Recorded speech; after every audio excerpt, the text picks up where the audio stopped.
예, 그러면 시간이 돼서 패널 오늘 마지막 순서인 패널 토론을 시작하겠습니다. 시작에 앞서서 제가 자장을 맡으실 분하고 다시 한번 패널분들을 소개해드리도록 하겠습니다. 먼저 본 2차 저희 포럼의 패널 토론의 그 자장을 맡으실 그 한국 폐자원에너지기술협의회 고문으로 계시고 저희 포럼의 부위원장으로 계신 김석준 박사님 소개해드리겠습니다. 예, 그리고 환경부 폐자원에너지과 성지연 과장님 소개해드리겠습니다. 예, 다음으로 한국환경공단 환경에너지시설처 신명석 처장님 소개해드리겠습니다. 다음으로 국립환경과학원 폐자원에너지연구과 이원석 과장님 소개해드리겠습니다. 예, 그리고 마지막으로 한국환경정책평가연구원 생활환경연구실 조지혜 실장님 소개해드리겠습니다. 예, 이상 패널 토론은 김석준 박사님 진행하에 진행을 하도록 하겠습니다. 예, 김석준 박사님 부탁드리겠습니다. 네, 반갑습니다, 여러분. 오늘 다시 우리 폐자원 에너지 포럼의 두 번째 모임으로 지금 폐기물 미래 정책에서 제가 죄송합니다만 마스크를 좀 벗고 하겠습니다. 말씀하실 때만이라도 조금 벗는 걸 양해해 주시면 감사하겠습니다.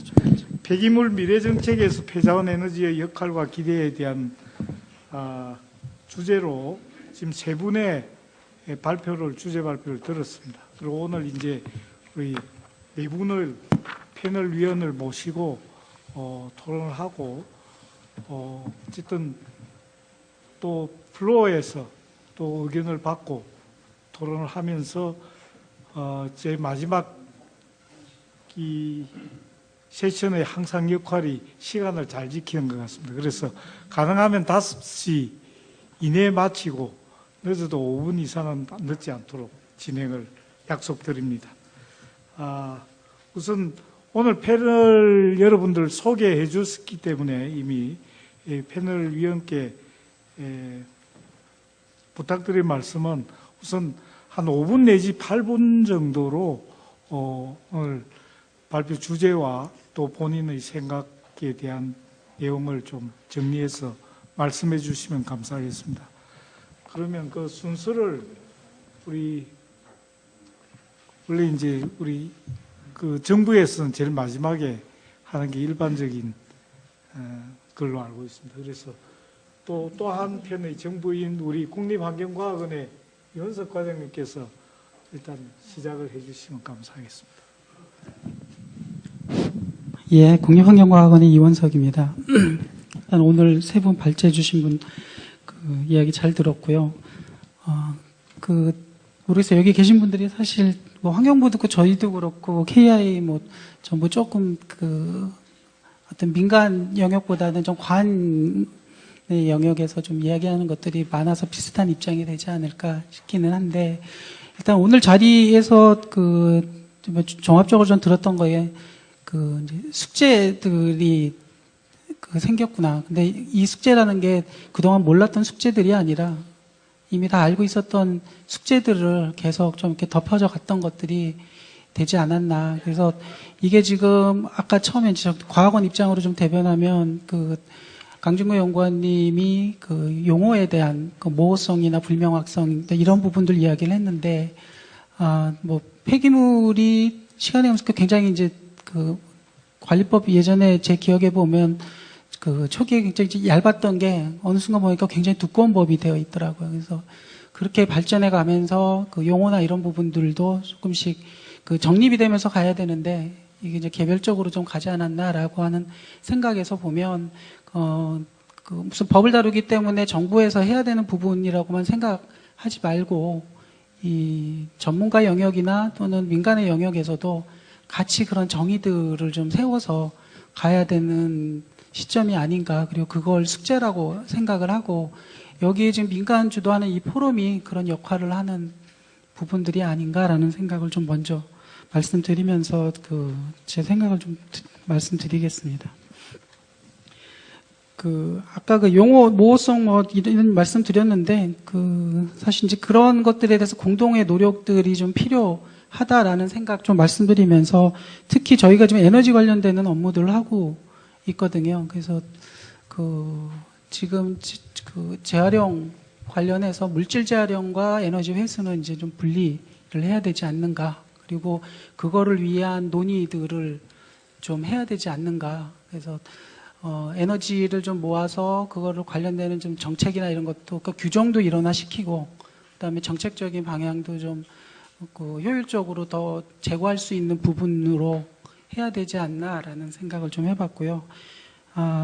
수용성 관련해서가 사실 저는 좀 관심이 좀 많습니다. 아까 뭐 대중 수용성 말씀드린 국민 수용성이든 주민 수용성이든 문제점이나 그 현황에 대해서 또 홍 소장님이 잘 이야기를 해주셨는데 현재 이 국민 수용성이 뭐 그간에 어느 정도의 유인책을 가지고 이제 그런 수용성들을 제고할 수 있는 걸 하기는 했지만 이제 거기를 조금 더 넘어서 국민 또는 주민 스스로 자발적 참여에 의한 수용성으로 확대해서 그거를 목표로 해서 뭐 시설을 짓는다든지 정책을 한다든지 하면 어떨까. 그래서 오히려 여기 포럼에 계시는 뭐 민간이든 전문가든 또 저희도 마찬가지고 같이 그렇게 자발적 유치까지 할 수 있는 그런 재고 방안이 무엇일까라는 거를 한번 논의를 해봤으면 좋겠다라고 그렇게 생각을 해봤습니다. 뭐 좀 예로 들면 아까도 좀 옥순 소장님 이야기하셨지만 제가 지금 인천 계양구에 있는데요. 계양구에 지금 소각장 들어온다는 말만 들어오니까 무조건 반대. 앞뒤도 없습니다. 그냥. 그러니까 무조건적인 반대인데 그거에 대해서 어떤 뭐 논리적이거나 과학적이나 기술적 뭐 정확히 정보해주는 사람도 사실 없고요. 주관적으로 판단하는 내용들이 대부분이고. 근데 그거에 대해서 여기 있는 전문가 집단이나 관공서나 또는 민간에서도 그런 노력들, 운영하는 업체나 이런 또는 NGO들이 뭐 홍보나 교육들도 하고 이런 데지만 실제로 그런 걸 제대로 이야기를 했을까? 그리고 아까 얘기한 대로 정확히 정보를 전달해 줄 수 있는 전문가들이나 이런 스피커들이 있었을까라고 하면 아직도 예전에 지금 모호하게 잘 안 되고 있는데 지금도 계속 가고 있는 것 같거든요. 그래서 정부에서도 뭐 광역화된 뭐 폐자원 관리 시설을 이제 하려고 하는데 그런 것들 할 때 좀 종합적으로 다 같이 참여해서 오히려 주민이나 이런 뭐 지자체 간의 주민들 스스로가 이런 자발적 유치를 할 만큼의 그런 유인을 만들어 보는 걸 해보면 어떨까. 그리고 그런 예시라도 하나 있으면 좋지 않을까. 그래서 그걸 위해서는 환경부의 범위라고 생각은 안 합니다. 또 거기 유인척에는 또 누가 그러더라. 거기에 뭐 계양구 같은 경우는 이제 3기 신도시 들어오고요. 김포공항 옆에 있어서 지하철도 5호선, 9호선 뭐 연결할 수 있는 것도 고민해 볼 수도 있고 이렇거든요.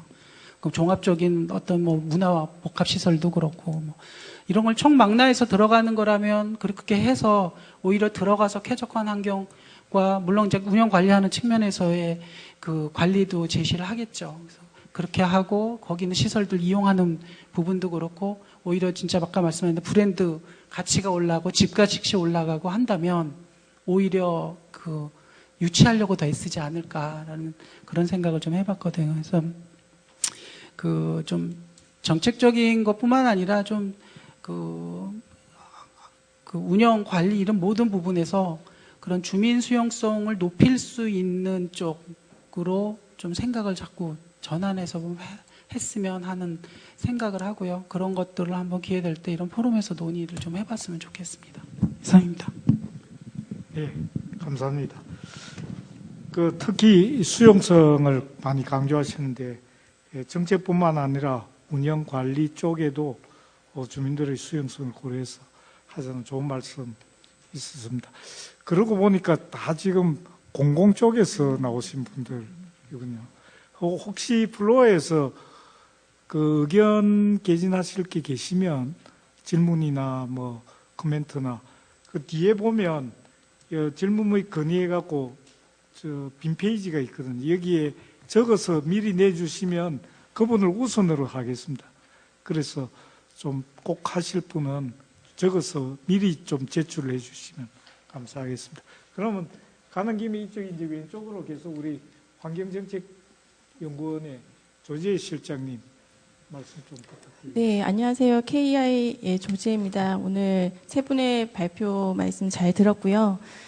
우선 그간의 좀 그런 변화들을 좀 정리해서 말씀을 드리면, 사실 과거에 그런 고용연료 사용 확대를 촉진하기 위한 정책의 일환으로서 2009년부터 이제 폐자원 및 바이오매스 에너지 대책 실행이 이렇게 발표가 됐죠. 그 이후에 2012년도에는 신재생 에너지 공급 의무화 제도 IPS가 이제 시행되면서 이제 국내 고용연료 제조 시설이라든지 공급량이 이제 매년 증가해 왔습니다. 하지만 그 이후에 SRF 발전소에 대한 그런 건립과 관련해서 배출 물질에 대한 그런 불확실성, 그리고 건강 영향에 대한 우려 등으로 해서 안성시라든지 뭐 내포 신도시 비롯해서 또 여러 도시에서 집단 민원이 이제 발생하게 됐고요. 그리고 특히 이제 경기도 안성시 같은 경우에 이제 SRF 발전 시설의 경우에 그런 허가 신청서를 제출한 후에 이제 그런 설립이 무산된 바가 있습니다.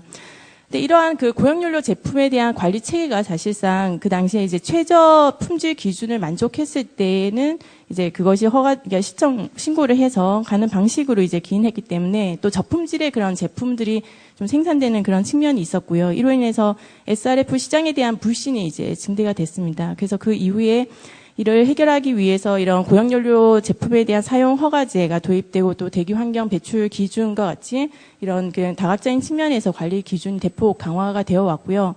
특히 이제 고용연료 품질 등급제가 도입이 돼서 어제부터 이제 시행이 되고 있는 그런 상황입니다. 근데 이와 같이 이제 전체적인 그런 흐름을 보면 이제 고용연료에 대해서 이제 활성화하는 그런 촉진하는 정책이 이제 가다가 또 어느 순간 그것을 이제 억제하고 규제하는 그런 정책. 그래서 이제 정책의 그런 지속성 그리고 일관성 측면에서 본다면 사실상 이런 고용연료 제품, 특히 고용연료 이런 제품과 관련된 그런 정책에 대해서 앞으로 어떤 방향으로 나가야 될 것인가에 대해서는 근본적인 그런 부분에서부터 다시 좀 재점검이 필요하지 않나 그런 생각이 듭니다.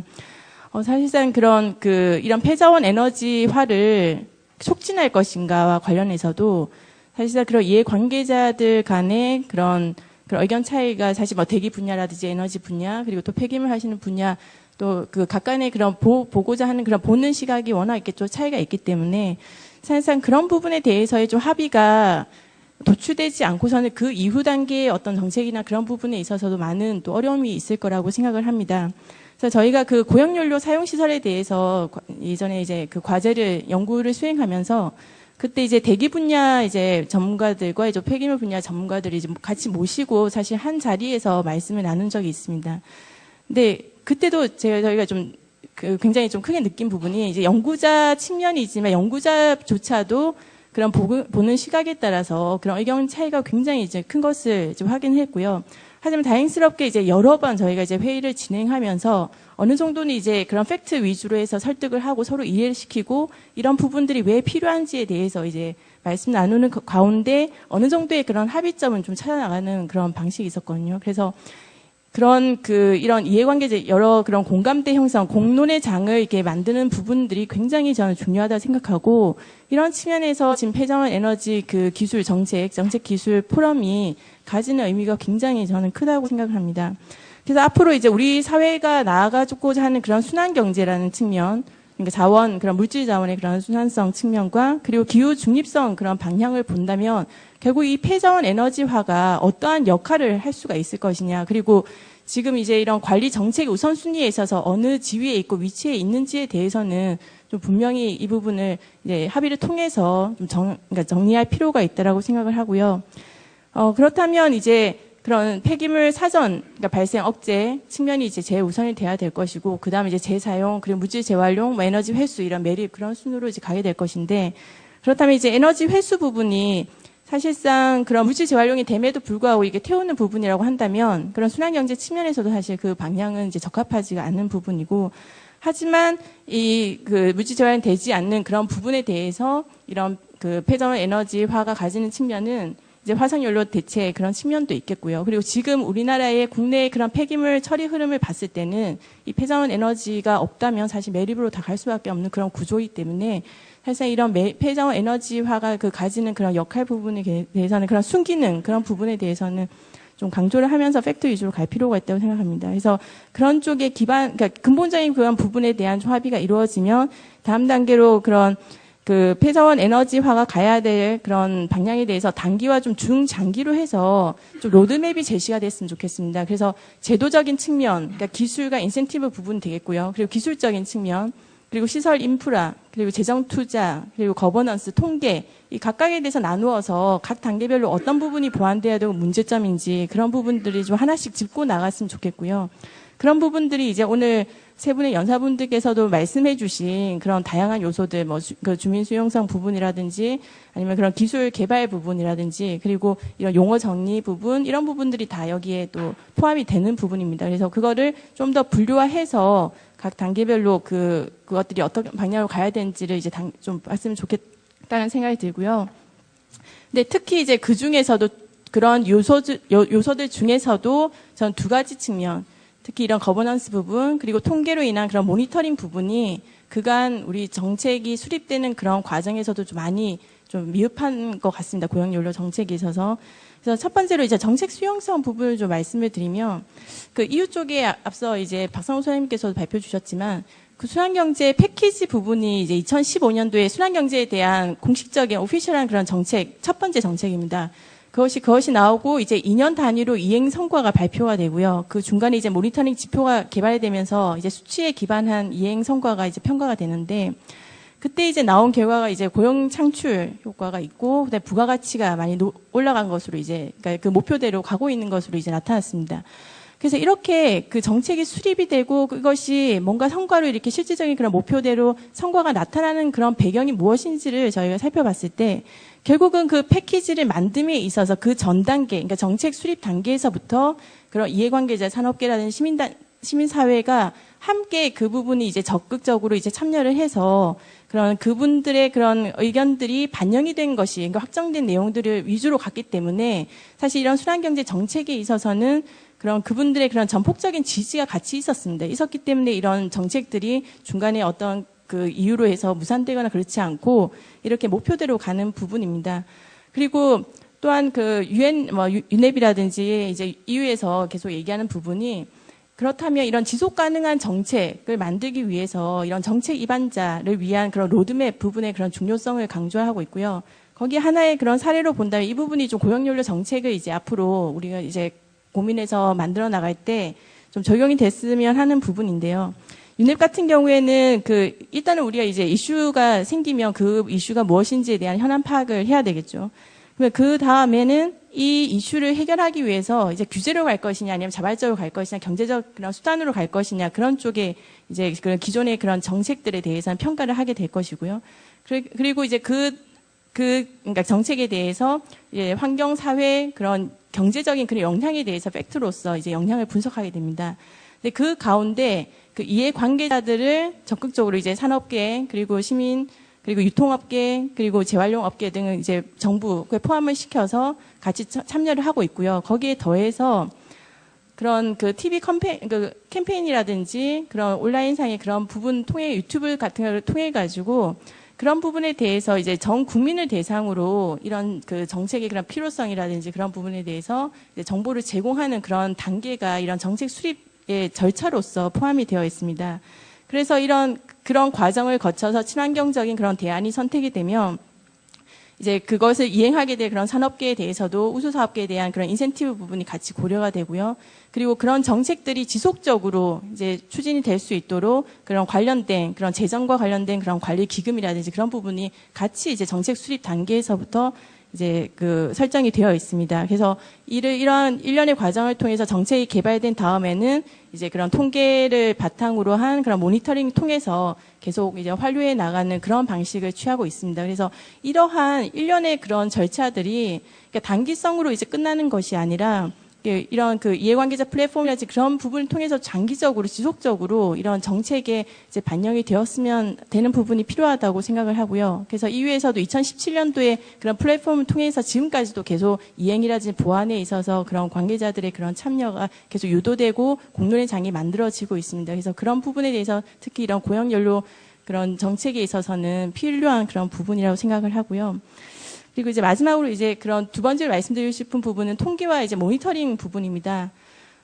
사실 그런 그 객관적인 그런 수치의 바탕을 둬야 이런 고용연료 정책이라든지 폐자원 정책, 에너지 정책들이 어떠한 그런 온실가스 부분에 그런 효과가 있는지, 그리고 순환경제의 그런 측면에서도 화석연료 대체 그런 측면, 그리고 매립에 대한 그런 저감 측면에서 어떤 그 영향이 있는지에 대한 분석이 사실 가능한 부분인데, 지금 우리나라 같은 경우에는 그런 재활용 속에 그런 물질 재활용뿐만 아니라 에너지 회수가 이제 같이 포함되어 있기 때문에 이게 별도의 그런 지금 통계가 지금 구축되어 있지 않은 그런 상황입니다.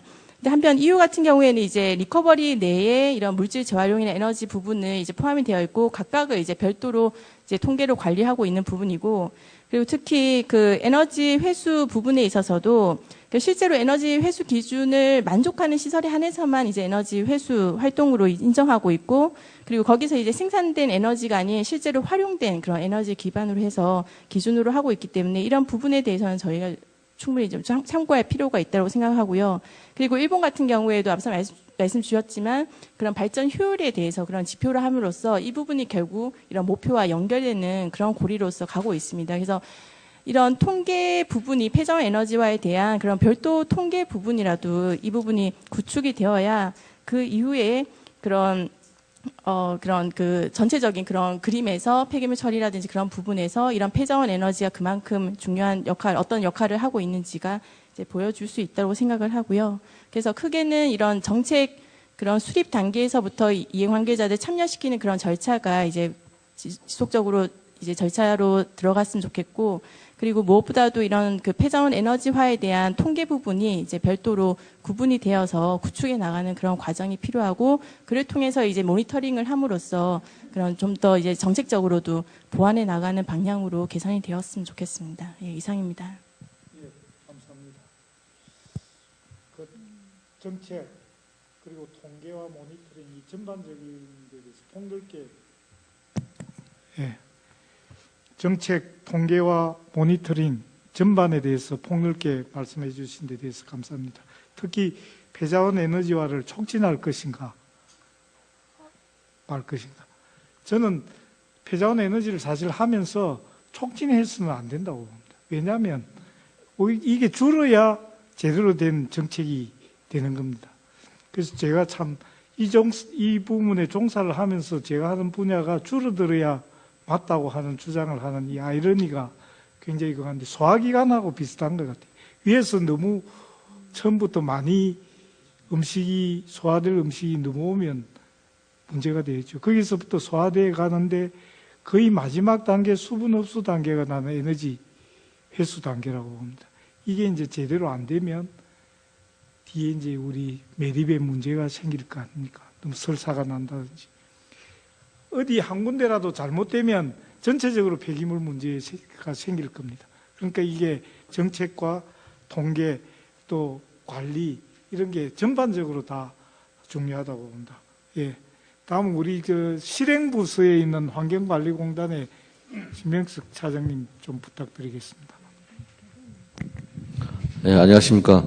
저는 한국환경공단 환경에너지실처장 신명석입니다. 저는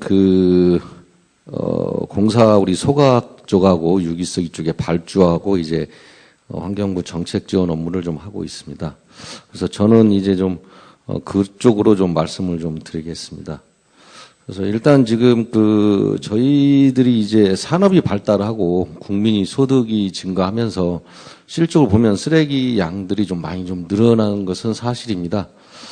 그래서 좀 이제 이런 부분들을 좀 더 어차피 이제 이게 줄여야 된다고 해서 이제 줄어질 부분이라고 하면 이제 많은 부분은 홍보가 필요하지만 또 나올 수밖에 없는 거를 또 처리를 하려면 어떻게든 또 재활용에 대한 촉진을 좀 더 해서 가능하면 좀 물질이라든지 에너지 쪽으로 좀 재활용을 해야 되지 않을까 좀 싶습니다. 이제 그래서 이제 첫 번째로는 좀 홍보와 교육이 좀 필요하지 않냐.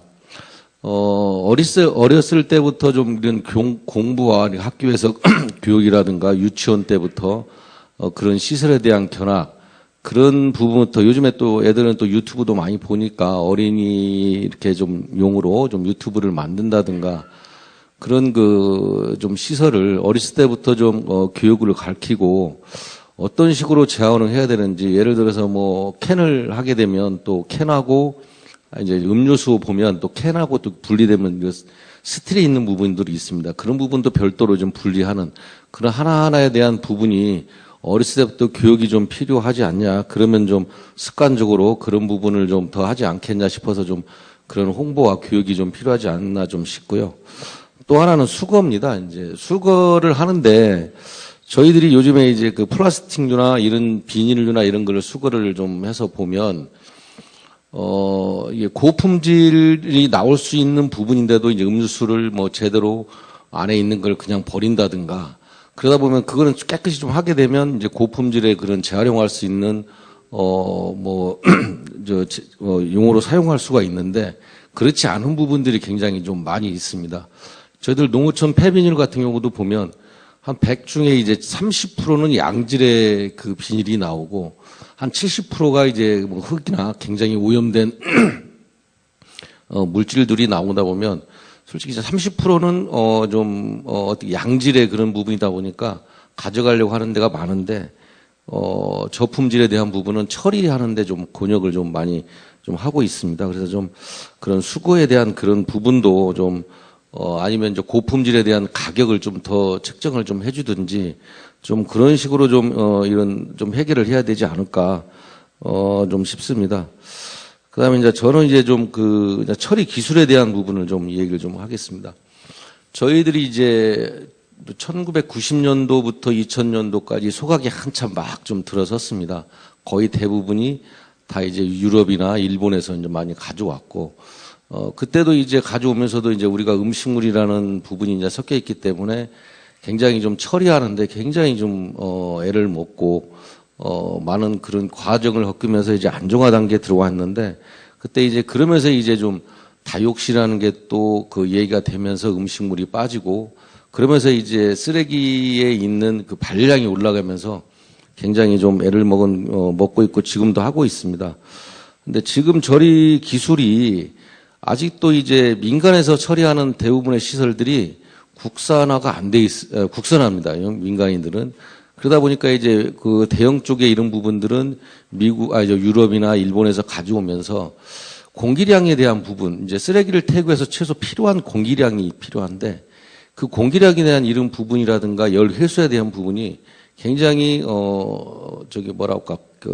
돈을 많이 들였는지 개발이 좀 많이 앞서가 있습니다. 저희들보다. 굉장히 이제 우리 기술의 국산 민간에 설치하는 것보다는 소형보다는 한 30-40%가 오염 물질이 좀 더 안 나올 정도로 많은 부분들을 기술 개발을 좀 하고 있는데 우리는 아직까지 이제 국산화에 대한 부분이 아직 안 더한 부분이 있습니다. 그래서 그런 부분에 대한 좀 기술 개발에 대한 좀 그 비용이라든가 또 그 양반들이 좀 그런 부분들을 개발을 하려고 해도 쓰레기다 보니까 이렇게 아무 데서 이제 주민들의 민원이 많이 나오다 보니까 그런 또 테스트를 할 수 있는 그런 공간적이나 이런 부분이 또 없습니다. 폐기물이. 그래서 이제 좀 그런 부분에서 무슨 클러스터나 좀 연구할 수 있는 공간을 좀 만들려고 지금 계획은 좀 하고 있는데 아직 구체화된 거는 지금 없고 있습니다. 그래서 그런 부분부터 좀 점진적으로 좀 해야 되지 않을까 싶고 또 하나는 이제 지금 우리가 그 플라스틱의 고발열량에 대한 처리 기술이 어쨌든 이제 물질 재활용 하는 게 가장 좀 쉬운 부분이지만 그렇지 못한 고발열량에 대한 부분들이 좀 처리하는 게 지금 기술이 우리도 아직 없는 부분입니다. 스톡화에서 지금 할 수 있는 부분들은 이제 고온 부식이라든가 이제 크런카들이 많이 달라붙어서 좀 운영하는데 굉장히 어려움이 좀 있는데 이제 좀 저희들이 좀 요즘에 이제 좀 국내든 좀 조사를 좀 하고 있습니다. 그런 부분에서 어떻게 효율적으로 좀 했으면 좋겠는지 우리나라 기술이 어느 부분까지 하고 있는지 그래서 열분의 가스화 등 그다음에 유화 시설 이런 부분도 이제 저희들이 조사를 좀 하고 있어서 어떤 방향으로 좀 해야 될지 저희들도 지금 고민을 좀 하고 있습니다. 그래서 저희들이 이제 유화 시설에 대해서 10톤 미만 좀 적습니다. 국내 한 10개 정도 있는데 한 서너 개는 이제 한 3개 정도는 문을 닫고 7개째는 돌아가고 있는데 이제 그것도 이제 좀 보면 유화가 나오면 그 유화에 대한 그런 부분에 대해서 정제까지 하기에는 좀 그 소형업체다 보니까 비용적인 비용적인 분이나 그다음에 오염에 대한 부분들이 좀 있어서 어떻게 보면 이 플라스틱이 나오는 자체가 원유를 수입해 온다든가 아니면 정유에서 나온 그런 부분이기 때문에 그쪽에서 의무적으로 좀 그런 유화에 대한 나온 기름을 폐유를 어차피 똑같이 이제 나온 폐유이기 때문에 거기에서 좀 가져가서 의무 구매를 해서 거기서 정제를 해서 다시 또 이런 물질로 재활용한다든가 그런 부분도 하나의 좀 방법이지 않겠냐 좀 싶고 그래서 이제 그런 부분도 좀 큰 틀에서 좀 고민을 하고 좀 생각을 해야 되지 않을까 좀 싶고 또 하나는 이제 요즘에 이제 우리가 총량 관련해서 강원도를 제외하고 이제 미세먼지 총량이 이제 전국으로 확대가 됩니다. 그러면서 이제 2025년까지 12ppm까지 낮춰야 되는데 그러다 보면 이제 지금 현실적으로 지금 민간에서 거의 운영하고 있는 부분들은 굉장히 좀 어려움들이 좀 많이 좀 있습니다. 그래서 이제 지금 그것도 이제 요즘에 이제 열분의 가스화나 이런 쪽에 저희들 또 있는 업체에 가서 이제 측정도 해보고 뭐 했는데 굉장히 좀 낮게 나오는 부분도 있지만 아직까지 이제 초보적인 단계에 이른 부분이라 이 부분도 좀 많은 기술 개발과 연구비라든가 또 테스트할 수 있는 공간적인 이런 부분에서도 정부에서 좀 그런 공간을 마련을 좀 해야 되지 않을까 좀 싶습니다. 굉장히 이제 어쨌든 우리가 이제 미세먼지에 대한 부분이 중국에서 오는 부분도 있지만 자체적으로 만들어진 부분도 좀 있기 때문에 그래서 이런 전체적인 거를 봐서는 좀 기술 개발하는 R&D 사업이라든가 그런 적이 좀 많이 좀 필요하지 않겠냐 싶습니다. 네, 이상입니다. 네. 네, 감사합니다. 특히 처리 시설에 대한 기술적 어려움을 많이 말씀해 주셨습니다. 앞으로 많은 논의를 통해서 이런 것들이 해결될 수 있으리라 봅니다. 저는 이제 이 시설에 대해서 조금 말씀을 드리면 이때까지 우리 폐기물 관련 시설들은 너무 폐기물이다 보니까 돈을 안 들이려고 노력한 게 아닌가. 앞으로는 돈을 가장 많이 들여서 주민들도 쉽게 받아들이고 해야 되는 그런 시설로 지어야 될 거는 기술적으로도 그렇고 외향적으로도 외국에서 보듯이 우리가 예술이 들어간 그런 시설까지 고려할 필요가 있는 것 같습니다. 특히 아까 우리 홍수열 소장님께서도 또 지원에 대해서 말씀하셨는데 그 지역 주민들에 대한 지원도 어느 시설을 하는 것보다 가장 우수한 지원을 해줄 필요가 있다고 생각합니다. 그렇게 되면 주민 수용성도 굉장히 좋아지겠죠. 특히 뭐 이번에 선정되는 우리 그 가속기 시설 이런 거하고 엮어서 시설을 하도록 한다든지 이런 것도 좋은 방법이 아닌가 그런 생각이 듭니다. 예, 그럼 우리 마지막으로 환경부 우리 성지용 과장님께서 또 한 말씀 해주시겠습니다. 네, 안녕하십니까. 저는 간단하게 우리 정부 정책 방향에 대해서 조금 말씀을 드리겠습니다. 우선 세 분의 발표는 제가 굉장히 공감이 가는 내용들이라서요. 참, 우리가 여기 계시는 우리 모두가 같은 방향을 가고 있다라는 생각이 들어서 많이 안심이 됩니다. 그래서 즉 폐자원 에너지 관련해서 저희 정책 방향은 크게 두 가지로 말씀을 드리겠습니다. 첫 번째로는 고품질화입니다. 이게 우리가 고용 연료든지 재활용이든지 제품이라고 우리 법령에서는 재활용 제품이라고 걷고 있지만 태생적인 한계가 있습니다. 폐기물에서 나와 있기 때문에 폐기물에서 유래했기 때문에 폐기물이라는 꼬리표가 계속 따라다닙니다. 그렇기 때문에 더 열심히 품질 관리를 할 필요가 있다. 이렇게 생각을 합니다. 그래서 어제부터 우리 SRF에 대해서는 품질 등급제가 시행이 되고 있습니다. 그래서 이 품질 등급제는 기존에는 우리 품질 기준이라고 이 품질 기준은 규제 기준입니다. 기준을 만족하지 못하면은 시장에 들어올 수가 없는 것이고요. 등급제는 그렇지 않습니다.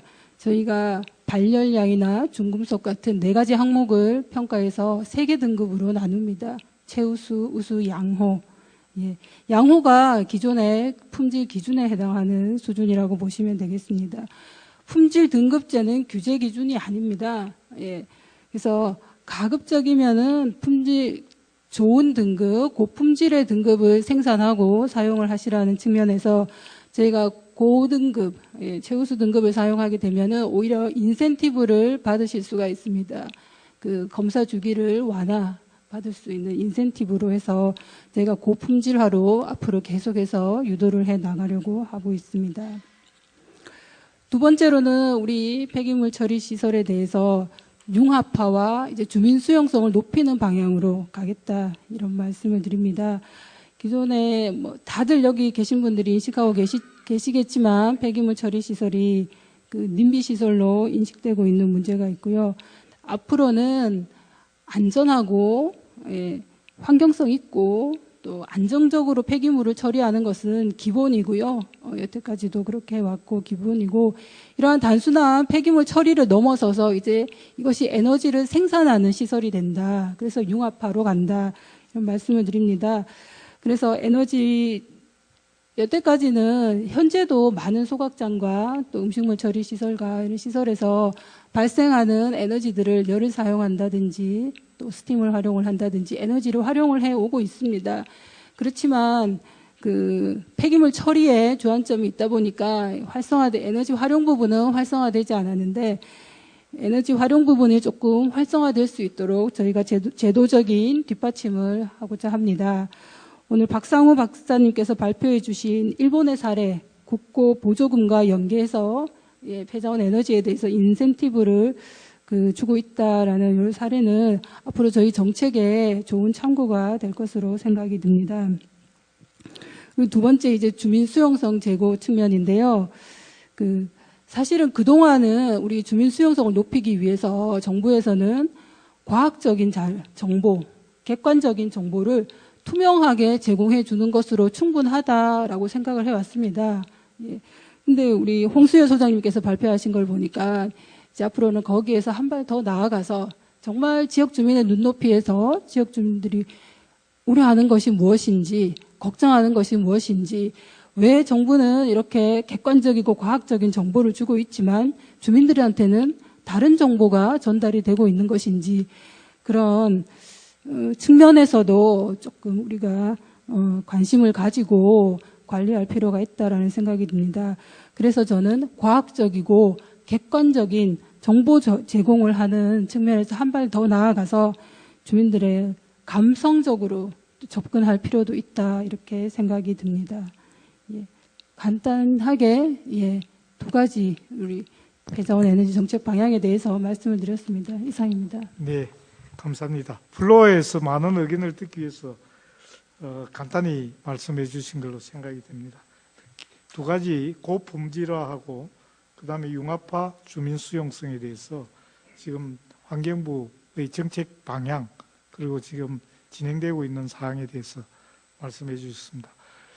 네, 그러면 이제 지금 메모 하신 분 혹시 받아놓은 거 있으면 좀 전달해 주시고요. 우선 플로어에서 의견 말씀해 주실 분 손 들어 보십시오. 지금 아무도 지금 메모는 안 주셨는데. 예?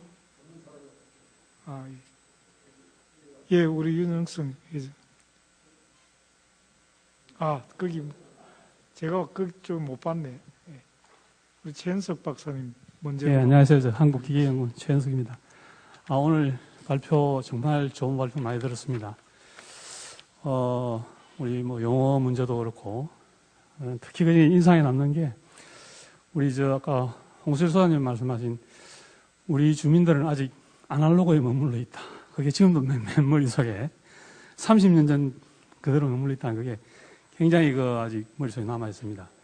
근데 가만히 생각해 보면 그건 절대로 주민들의 책임이 아니고 주민들의 잘못이 아닙니다.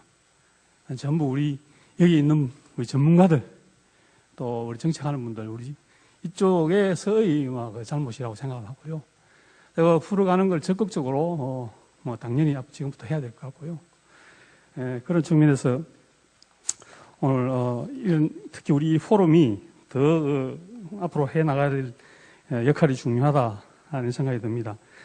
그 주민 수용성 결국 그거는 여러 가지 그 팩트 그 자체가 제대로 전달이 되지 못한 부분, 또 우리 전문가를 포함해서 해야 될 사람들이 제대로 적극적으로 못했다 하는 것에 대한 절절한 반성을 해야 되고요. 그렇게 하고 또 그런 공공 처리 시설에 대해서 어떤 데이터 기술이 벌써 30년 흘렀으면 우리나라 30년 동안 얼마나 많은 기술이 발전했습니까? 당연히 이쪽도 엄청나게 기술이 발전돼서 충분히 안심할 수 있는 그런 환경 시설들이 되어 있지요. 그런 거에 대해서 더 적극적으로 공개를 하는, 아니 주기적으로 한 달에 뭐 한 번씩 두 번씩 아예 공공시설부터 법적으로 정해가지고 그런 식으로 해서 주민들이 충분히 안심할 수 있도록 하는 그런 적극적인 그런 행동들이 더 필요할 것 같다. 이런 말씀을 드립니다. 그리고 하나 더, 조금만 덧붙이자면 아까 지금 우리 홍수님 말씀하신 플라스틱이 이제 많이 나올 것 같아서 조금 우려가 되는 부분이, 저는 전혀 우려할 게 아니라고 봅니다. 이제 그 이산화탄소가 이제 결국은 많이 나오는 그 부분을 말씀하신 것 같은데, 지금 이제 그 이산화탄소는 지금 포집해서 저장하는 걸 넘어서서 CCU라 해가지고 사용까지 가고 있지 않습니까? 그런 기술들이 개발되게 되면 그 문제도 충분히 해결이 되고요. 아마 그렇게 되면 석탄을 이용하는 것보다는 현재 석탄을 사용하시는 분들이 플라스틱을 더 선호하게 될 수도 있다. 그런 생각도 듭니다. 그래서 앞으로 이 포럼을 통해서 정말로 우리 폐기물 정책이 올바른 방향으로 나아갈 수 있기를 기대해 봅니다. 네, 감사합니다. 네, 감사합니다. 코멘트로 누구한테 질문하신 건 아닌 것 같습니다. 네, 또 다른 분, 우리 윤영승 부원장님. 예.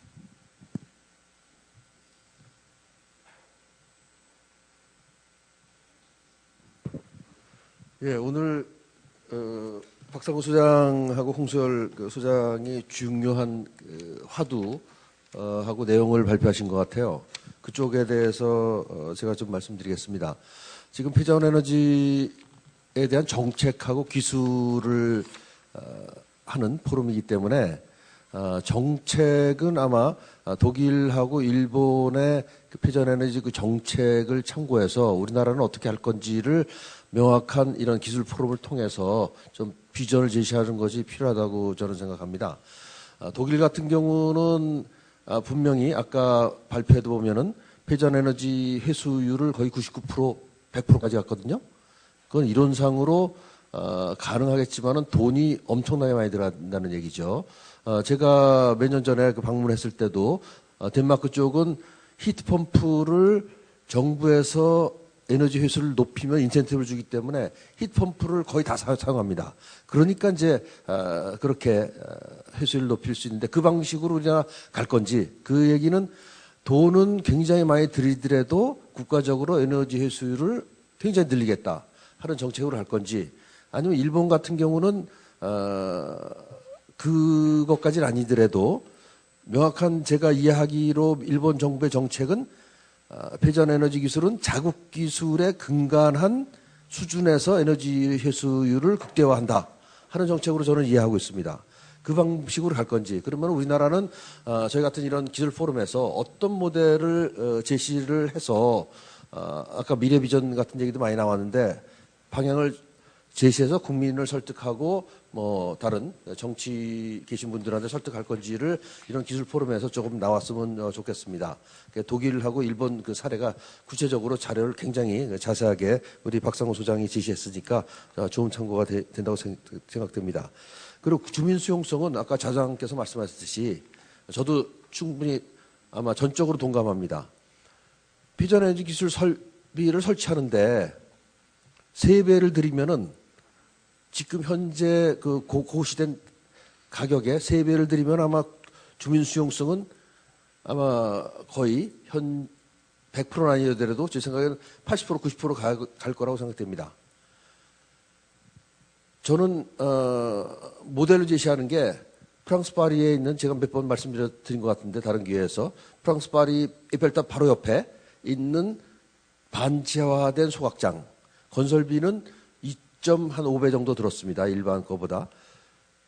그런 식의 모델을 국내에서 최소로 제시를 하고, 거기는 벌써 한 10년 이상 운전이 되고 있으니까 그 기술을, 그 방식을 최소로 하고 그 이상으로 우리가 하겠다 하는 방향을 제시하면은 아마 국민 수용성, 주민 수용성은 굉장히 올라갈 겁니다. 지금 하남에 있는 그 쪽은 뭐 특수한 경우입니다만은 그렇게 지하로 들어가서 비싸더라도 그렇게 되니까 주민들 수용성은 뭐 금방 해결되죠. 그래서 이런 길 포럼에서 진짜 국가적으로 지금보다도 한 3배 정도를 더 들여서 제대로 된 거를 최소한 파리 에펠탑 옆에 있는 거 수준 이상 거를 기본으로 해서 하겠다 하면 그런 정책을 뭐 방향을 제시한다 그러면은 아마 혁신적으로 달라질 거라고 생각됩니다. 그리고 지금 봐가지고는 국가 지금 예산 규모 봐가지고는 의지만 있으면 충분히 납득만 시키면 할 수 있다고 생각됩니다. 그래서 좀 포럼에서도 만약 그 방향을 제시한다면은 좀 그런 과격한 좀 그 방향을 제시해서 하는 것이 옳은 방향이 아닌가 하는 생각이 들어서 이 박상호 소장하고 홍수열 소장이 마침 그 해외 사례하고 주민 수용성을 말씀하셨기 때문에 그 두 측면에서 말씀드렸습니다. 네.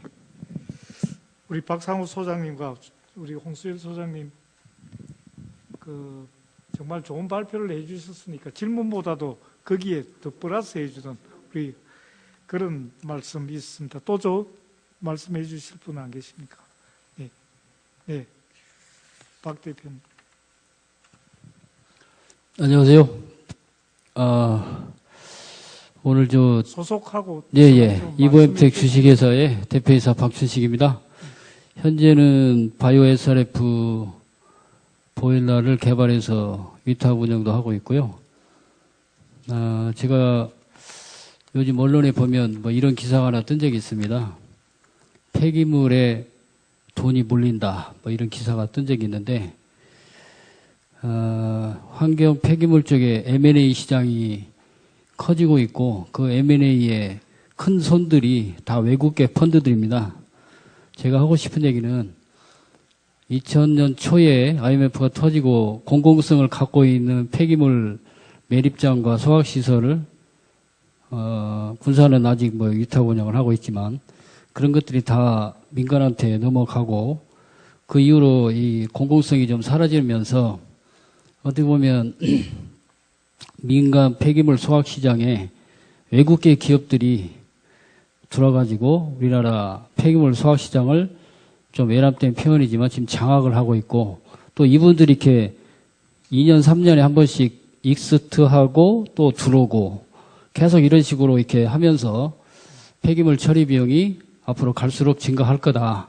이미 뭐 매립 비용은 50만 원대를 육박할 정도로 불과 2년 3년 만에 이렇게 급격한 가격의 변동이 올 정도로 어떻게 보면 이 정책 차원에서 과거처럼 공공성을 좀 강화할 수 있는 좀 대규모 투자를 물론 뭐 환경부 혼자 힘 가지고 되지는 않을 거지만 기획재정부나 이런 쪽하고 좀 얘기를 해서 좀 더 강화 여러 가지 측면에서 뭐 SRF부터 시작해서 많은 부분에서 해결을 하기 뭐 방치 폐기물 문제도 그렇고 여러 가지 문제를 해결하려면 결국은 공공성을 강화할 수 있는 어떤 재원 마련 그리고 국내 폐기물 시장이 계속 그 외국계 펀드에 넘어가면서 이런 것들을 방어할 수 있는 미래 전략도 진지하게 고민을 해서 정책에 반영을 해야 되지 않냐 이런 제안을 해봅니다. 네, 감사합니다. 오래간만에 우리 기업 입장에서 우리 폐기물 업계의 현황을 좀 말씀해 주셨습니다. 네, 외국계 펀드사들이 지금 굉장히 아마 사업장 폐기물 쪽인가 봅니다. 그런 쪽에는 굉장히 집중적으로 우리 폐기물 처리 업체들을 매입하고 아마 장악을 해 나가는 걸로 말씀해 주셨습니다.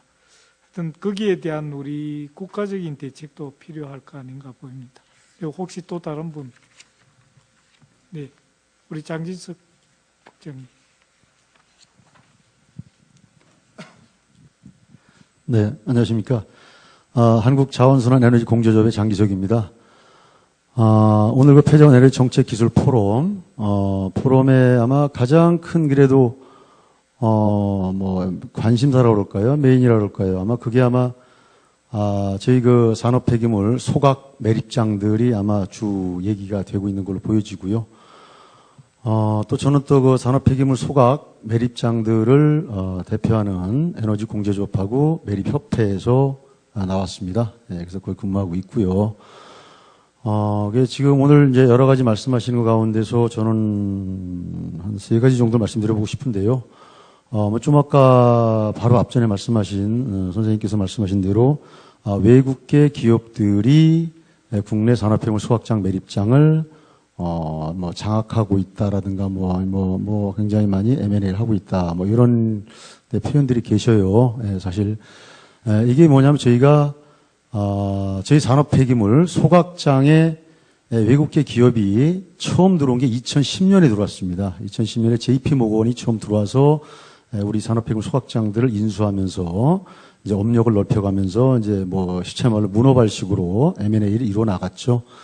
그러면서 이제 JP모건, 맥컬리, 그다음에 IMM 쭉 이제 들어와서 이제 국내 산업폐기물 소각장 매립장들 인수해가는 그런 일련의 과정이 있었고, 그걸로 인해 가지고 업계도 그렇고 또 관련 업계도 그렇고 정부도 그렇고 굉장히 우려하는 목소리도 많았던 건 사실입니다.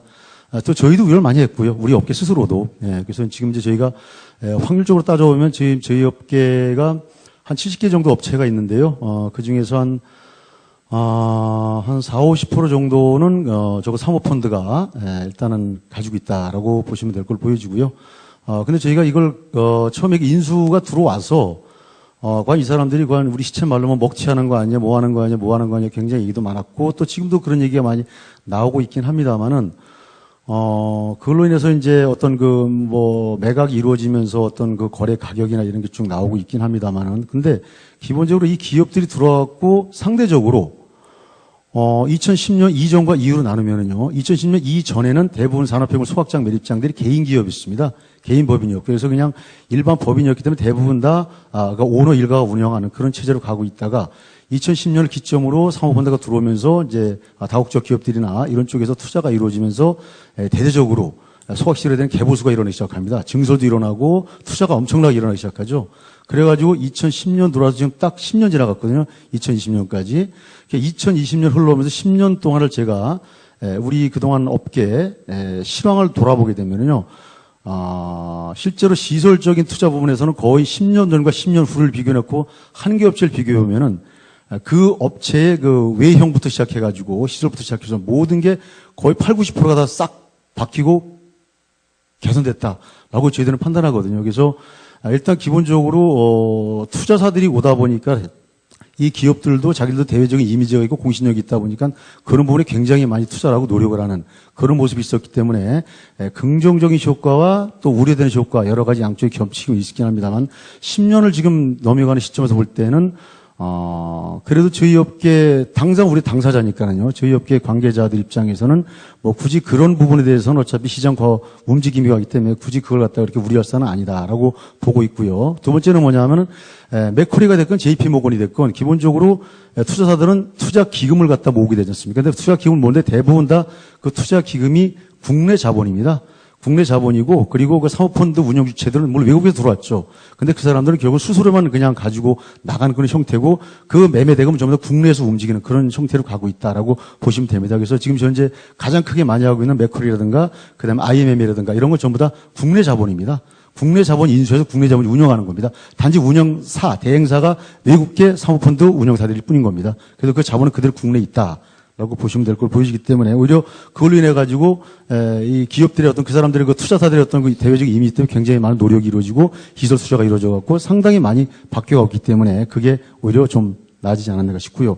또 그런 거에서 두 번째 우리 오늘 많이 얘기했던 수용성, 주민 수용성 부분에 대해서는 물론 저희 산업폐기물 소각 매립업계가 상당히 많이 질타도 많이 받고 또 아무래도 혐오시설이다 보니까 주민들 반발도 많이 있고 이런 건 사실입니다. 지금 청주 같은 게 가장 많이 심각해서 청주에 지금 주민 건강 역학조사까지 이루어지고 있습니다만은 그러나 이 주민 수용성에 대해서 저희들도 굉장히 많이 노력을 하고 있고요. 우리도 이미지 개선하려고 많이 노력하고 있고 주민들하고 친화적으로 가려고 많이 협조도 하고 있고 다 이루어지고 있습니다만은 기본적으로 저희한테 찍힌 그 주홍 글씨 폐기물 소각업자 폐기물 처리업자, 혐오시설, 기피시설, 어떤 이런 이미지가 계속 남아있다 보니까 그것 때문에 주민들이 그래서 반대하는 겁니다. 그래서 우리가 이렇게 소각열을 생산합니다. 에너지를 공급해줍니다. 주변에다 공급해 드리겠습니다. 주민들 다 우리가 돕겠습니다. 같이 상생하겠습니다.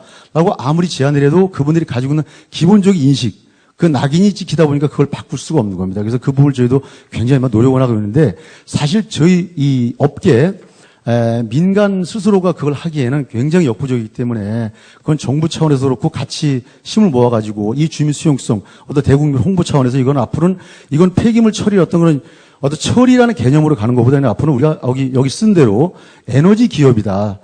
그래서 자원순환 시설이다라는 개념으로 좀 명칭이 바꿔지고 또 그런 쪽으로 정부도 많이 좀 호응을 해주셔서 같이 끌고 갈 수 있으면 좀 더 탄력을 받으면서 주민들 어떤 국민들은 그 수용성이 좀 더 빨리 이루어지지 않을까 싶습니다. 그래서 이게 바꿔져야만이 저희가 좀 더 탄력 있게 에너지 생산할 수 있고 어떤 그런 국민 친화적으로 갈 수 있는데 그 부분은 저희도 같이 하지만 물론 정부도 꼭 좀 같이 해주십사는 부탁을 드리겠고요.